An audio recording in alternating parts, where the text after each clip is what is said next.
Pagtapos natin magsimba, tara food trip tayo. Ako nga pala si Justin. This channel is all about lifestyle and entertainment. And for this video, samahan nyo kami bumili ng food trip ni Yorme. Let's go, let's go! Kakatapos lang pala namin ng simba ni Yorme. Galing kami sa simbahan. Sabay nagkayayaan kami mag food trip. Tapos niyaya ako ni Yorme dito sa bagong store na alam niya. Sabi niya subukan doon namin tong Wingstop. Dito nga pala to sa downtown Hamilton, guys. And during this moment, nakapasok na kami. Ang dami din pala mga customer dito, guys. Sabay naka-order na kami and waiting na lang sa order namin. Sabay trip ni Yorme tong ketchup. Kukuha daw siya ng isang dosena. Aray mo. And boom! Nandito na tayo sa bahay nila Yorme, guys. Sabi niya dito na daw kami kakain. Sabay sinusubukan na din ni Kuya Migs yung wings kung masarap ba o hindi. Sabay sinubukan na din ni Kuya Ian kung pasado ba yung lasa ng Wingstop na to. And during this moment, pinapatry pala ni Yorme at ni Kuya Migs at ni ate yung homemade na ginawa nilang siomai. Ang sarap, guys, kung kuha talaga yung lasa. And during this moment, solve na talaga kami ni Yorme. Ang sarap ng mga food trip na kinain namin. At sa mga gustong subukan yung siomai at mahilig sa mga Filipino foods, check niyo po yung Avia's Kitchen sa Facebook. Marami po tayong options dyan. At nandito lang po yan sa Hamilton, Ontario. Let's go, let's go! At eto nga pala si Avia, guys. Anak ni Kuya Migs. Tsaka ni Ate Casey. Nakatingin lang siya sa atin, guys. Binibidyoan ko siya. Aray mo. During this moment, nagpapababa lang kami ng pagkain ni Yorme, guys. Sabay niligpit na namin yung mga pinagkainan namin dito. And boom! During this moment, nanonood na kami ni Yorme ng NBA, guys. Lakers versus Sacramento Kings pala yung naglalaro. Lamang yung Lakers, guys. Sabay chill lang si Yorme sa giddy. Yes, sir! And during this moment, tinitignan na nga natin yung One Piece collection ni Yorme dito. Grabe naman yung mga One Piece figurines mo, Yorme! Sheesh! One Piece fan yarn? Aray mo. Pero ito talaga yung malupitang figurine ni Yorme. Yes, sir! And during this moment, inaayos na Yorme yung mga bagong laban yung mga damit. Masipag yarn? Wow! At yun na nga, guys, piniprepare na ni Yorme yung mga jersey niya para sa finals. Excited na kami ni Yorme, guys, kaya abangan nyo kami sa finals. Let's go, let's go! And big shoutout nga pala kay Coach Vess and sa Paramount Sports Massage and Conditioning. Grateful po yung H-Town sa partnership and sponsorship ninyo. Kaya big shoutout sa mga gustong magpamasahe or magpa-relax ng katawan or magpa-condition ng katawan. Check nyo po yung Facebook page ng Paramount Sports Massage and Conditioning. Dito lang po yan matatagpuan sa Hamilton, Ontario. Let's go, let's go! And yun na nga, guys, nire-ready na dito ni Yorme yung mga jersey at mga gamit niya dito para sa finals. Habang nanonood kami ng NBA dito, guys, talagang solid na yung Sunday night namin. After namin magsimba, nag-food trip, nanood ng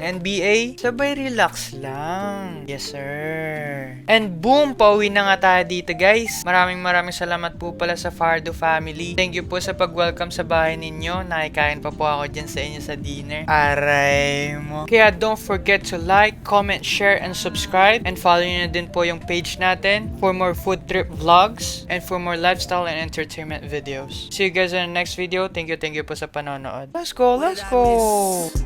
When I was looking at y'all and cooking with y'all and giving out verses and bookings to y'all.